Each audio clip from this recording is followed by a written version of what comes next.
Մեծ հայրենասերն ու հասարակական գործիչը Վանի հերոսական ինքնապաշտպանության ակտիվ կազմակերպիչներից մեկն էր։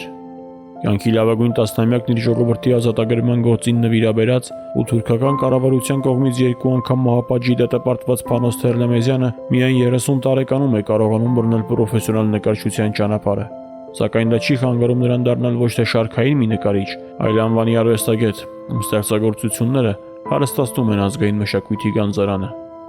Վանից Պոլիս, ապա Կովկաս, Ռուսաստան, Ֆրանսիա, Եգիպտոս, Ամերիկա դեգերումների անվերջանալի ճանապարհ է անցել Փանոս Թերլեմեզյանը, բայց ուր էլ եղել է, ինչ դժվարությունների միջով էլ անցել չի մոռացել իր հայրենիքը եւ մշտապես մտահոգ է եղել նրա ճակատագրով։ 1928-ից Երևանում հաստատված Թերլեմեզյանը գրում է.